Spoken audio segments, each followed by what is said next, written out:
Hello mga kabisdak! Welcome back sa ating channel.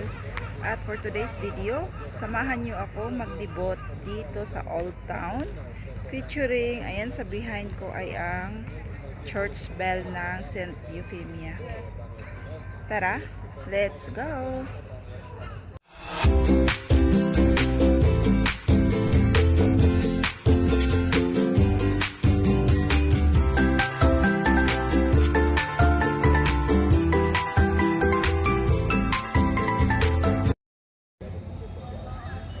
So dito guys sa Old Town, makikita mo lahat yung mga iba't ibang klase ng paninda. Mga souvenirs, kung ano-ano pang swimming, may mga restaurant, may fast food, at merong park. So libutin natin to guys. At bihira tayong mapunta dito. Meron din silang mga tindang painting.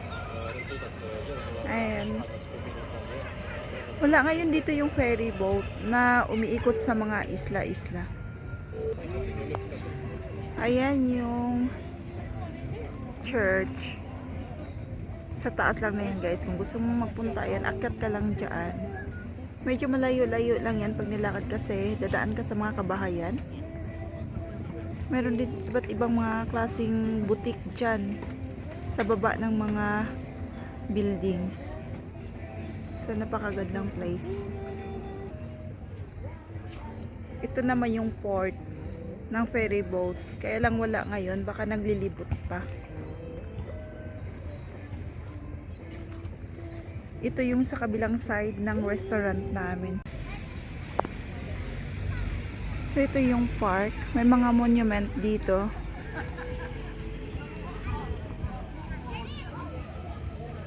May nakalagay dito na monument. Siguro libingan to guys. Ayan. Hindi natin maintindihan. Parang Italian ang salita na to. 1956. At ito rin. May monument din sila. Parang dito nangyari ang labanan. Kung hindi ako nagkakamali. Ang gandang tingnan ng church bell. Ayun o, nasa tuktok. Pa-close up. Pag sa restaurant kasi namin, tanaw na tanaw mo tong mga kabahayan dito sa tuktok ng burol. Pag ganito dito, ayan, tanaw na tanaw mo talaga dahil malapit lang ito.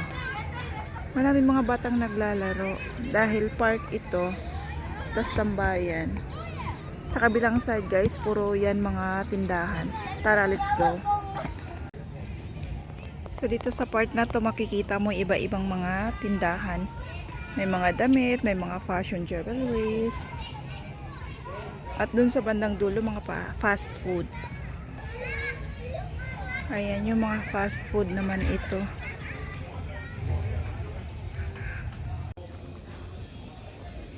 So, ito na yun guys, yung pinaka-close up niya. Yan ang ganda ng restaurant na yun. So, punta tayo dun dito sa mga souvenirs. Yan, iba't ibang mga paninda guys.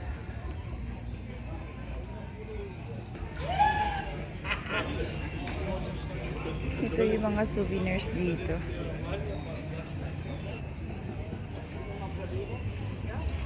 Yan, may marami din tinda dito na mga wine, oil, fruits, vegetables. So, kita nyo naman. Napakagandang mga tindahan. At ito yung fast food. So, yan ya, ganun kaganda dito guys. So, lahat na mabibili dito.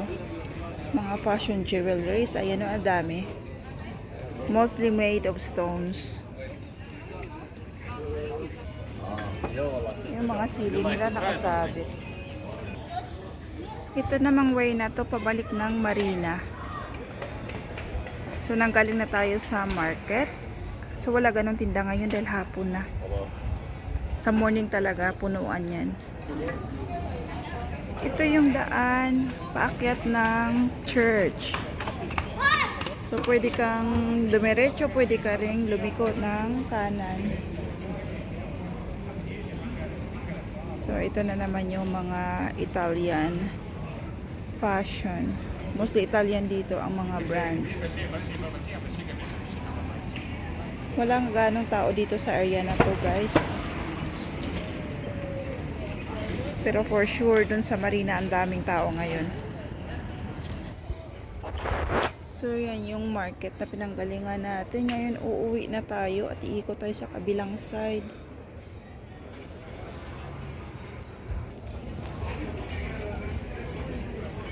So, kita nyo, guys, kung gaano sila ka-supportive sa mga teams nila sa football. Ayan, yung mga restaurant talaga, kita nyo. May mga big screen at nanonood talaga sila. Ito na yung way.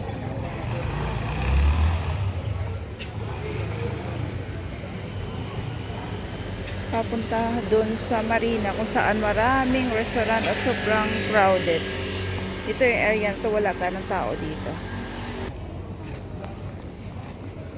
Ayan, pabalik na tayo.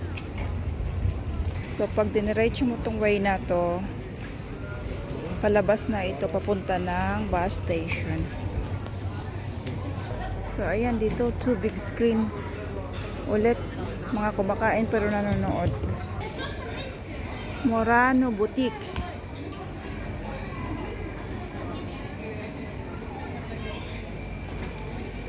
So, iba-ibang klaseng boutique na. Ganito lang ang itsura niya.